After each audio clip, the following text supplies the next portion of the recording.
Kristo Yezu nakozwe. Bavandimwe banjye, bagenzi banjye, ushobora kuba uri umupapa, ushobora kuba uri umumama, ariko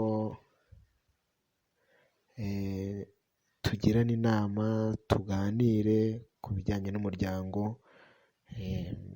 Ni byiza ko duhora tuganira kugira ngo twungurane ibitekerezo, kuko mu mashuri twiga ay'urugo hari igihe urugo ni rurerure ntago aba aduhagije. Uyu munsi rero nari nteguye ikiganiro kivuga ngo niba ukora ibi urugo rwawe rwagiye.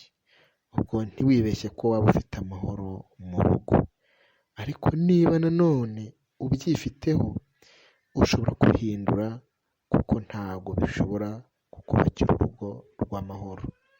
Icya mbere, ukemura ibibazo by'urugo mu mujinya.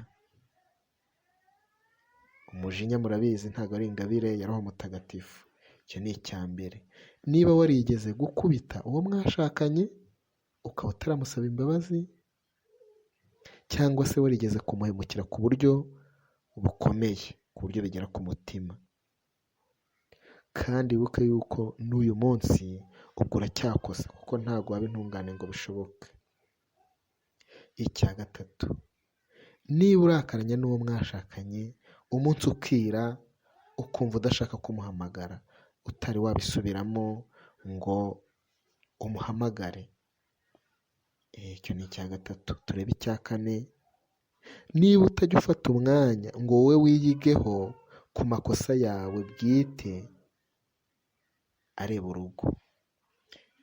Icya gatanu, niba sheri wawe akwereka ko agukeneye ukabifata nk'aho utabyumvise, ukagenda utamuhaye indi gahunda. Ubwo ndavuga cyane cyane ubwo ni ibanga, ni rya banga, ni ya gahunda yo mu rugo, ishingiro ry'abashakanye. Icya gatandatu, niba uhora wumva bagutinya, kumva wagera mu rugo bose bagahungabana, ahangaha ni ikibazo. Ntabwo ushobora kubaka urugo rw'amahoro batakwisanzuraho, ngo bakubwire ibibazo bafite, ngo ubungure ibitekerezo. Ntabwo byashoboka. Iyo umuntu agutinya hari ibyo atakubwira, kandi ibyo ngibyo ari kukubwira byari ingenzi, wari kubimugiramo inama ukabimugororera, bigatuma urugo mukomeza kuba umubiri umwe. Ushaka ko bagutinya uri kwitandukanya nabo, kandi muri umubiri umwe. Kandi wibuke ko igituma bagutinya ntabwo gishobora kuzahoraho, ntabwo byashoboka. Bashobora kuba bagutinya kuko wenda uri munini, ariko ejo bundi ibibazo byaza ukaba muto. Ejo bundi niba ufite amafaranga menshi, ibibazo byaza ukaba uyabura. Ushobora kujya mu mwanya wabo nabo bakayagira, akaba aribo babona akazi, wowe akazi ukakabura. Igituma bagutinya ntabwo gishobora guhoraho. Niyo mpamvu waba uri umumama ntabwo ugomba kubaka bagutinya. Bakubahire, baguhe igitinyiro cy'uko ukora neza, nacyo bakishakire cyiza kuko wagikoreye, atari ugiye kugishakana imbaraga z'umubiri. Hari noneho ibyo tugomba kwibuka. Twibuke ko nta wubatse yarabanje gukora stage. Twese turi abanyeshuri mu rugo. Niyo mpamvu kwigishanya ari ngombwa. Icyo mwashakanye niba utajya umusobanurira, ntabwo byaba bigenda. Niba ufite icyo umurusha, mwegera umusobanurire. Mbere yo kuvunisha ugukunda, banza wibaze ibi ngibi: ese ko muvunisha nimara kumunaniza nabinkorera ngiye ntabwo bizamvuna kurushaho? Ahangaha impamvu mvuze ibijyanye n'imvune mu rukundo, hari igihe uvunisha uwo mwashakanye ukamuvunisha, ariko igihe kikazagera akananirwa, akabitura hasi, akabiguharira ukabura icyo ukora, kandi wari ufite ubushobozi bwo kubigorora.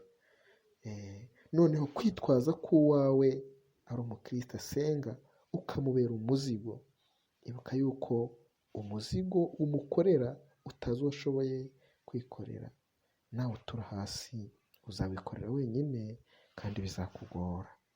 Icya gatatu, niba ibyo wabonye mu mafilime ari byo ushaka kujya ukorera uwo mwashakanye ugasanga ntabyo yumva, ibuka yuko ibyo ngibyo we ntabwo yabyize nyine, ntabwo abizi. Kandi wongere wibuke ko uwo mwashakanye naba ababaye, ntuzishuke ko wowe wishimye, kuko muri umubiri umwe kandi ubibona nyuma. Uba utarebaga neza uwo mwashakanye n'ababara, nawe igice kimwe uzaba ubabaye nubwo utahita ubibona ako kanya. Kandi ibikomere by'abashakanye bipfukwa na bose. Muri umubiri umwe nubwo wakerensa isezerano, ariko Imana yo ntikerensa isezerano. Imana ni seriye, irabizi neza ko mwazamuye ibiganza imbere yayo.